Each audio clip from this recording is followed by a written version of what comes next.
Halo sahabat, hari ini saya ingin membahas tentang jangan berkata Tuhan tidak adil. Saat berada di dalam masalah, penderitaan, tekanan, dan kesulitan, beban berat yang sepertinya tiada ujungnya, yang sepertinya tiada jalannya.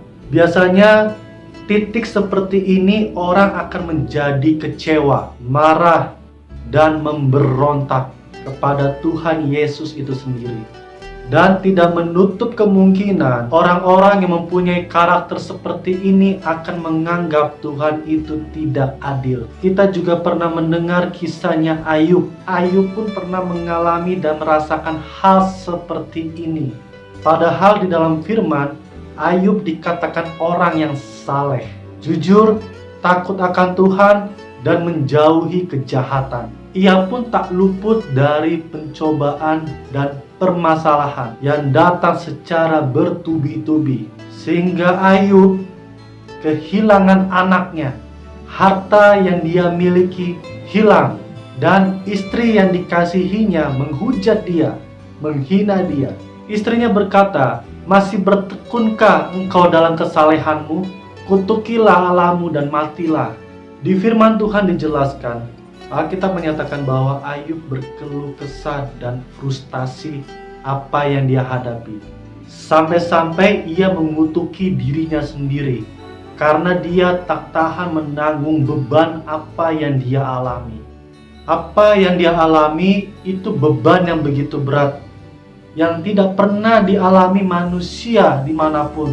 Penderitaan Ayub tidak pernah dialami oleh siapapun. Firman Tuhan mengatakan, "Biarlah lenyap hari kelahiranku," dan malam yang mengatakan, "Seorang anak laki-laki telah ada dalam kandungan." Dan kemudian Ayub berkata kepada Tuhan, "Kalau aku berbuat dosa, apakah yang telah kulakukan kepada engkau? Ya, penjaga manusia, mengapa engkau menjadikanku sasaranmu, sehingga aku menjadi beban bagi diriku? Karena itu, aku lebih suka dicekik dan mati daripada menanggung kesusahanku." Pergumulan yang Ayub hadapi membuat Bildad, orang Sua, menegur Ayub, "Berapa lamakah lagi engkau berbicara seperti itu? Dan perkataan mulutmu seperti angin yang menderu."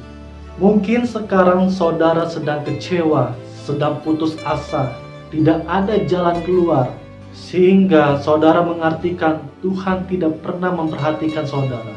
Padahal kita merasa kita sudah hidup benar di hadapannya. Tetapi mengapa masalah terus datang silih berganti dengan tiada henti-hentinya, dan bahkan membuat kita sampai di titik paling dasar. Sementara kita melihat hidup orang-orang di luar Tuhan sepertinya tampak mulus, tidak ada masalah. Dan saudara yang harus diingat, jangan pernah kita menanamkan diri kita untuk mempersalahkan Tuhan. Dia adalah Tuhan yang baik. Tidak mungkin Tuhan mencelakakan ciptaannya. Jangan sekali-kali menuduh Tuhan tidak adil kepada kita. Tak satu pun peristiwa yang kita alami luput dari pengawasan Tuhan. Ada kalanya hal itu terjadi di dalam hidup kita untuk menguji kadar iman kita. Apakah kita masih terus bersandar kepada Tuhan?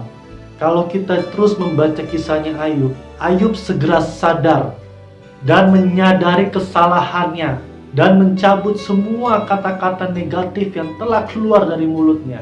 Tuhan memulihkan dan memberkati Ayub, dan Tuhan yang sama juga akan memberkati saudara dan memulihkan keluarga saudara dan menyelamatkan keluarga saudara. Di balik masalah yang kita alami, Tuhan sanggup mengangkatnya, Tuhan sanggup melepaskannya, dan semua yang terjadi sudah seizin Tuhan. Harus kita tahu, di balik semuanya itu ada rencana besar yang ingin kita terima. Hari ini juga mujizat terjadi di dalam hidup kita semua. Sampai ketemu di video-video selanjutnya. Tuhan Yesus memberkati kita semua. Amin.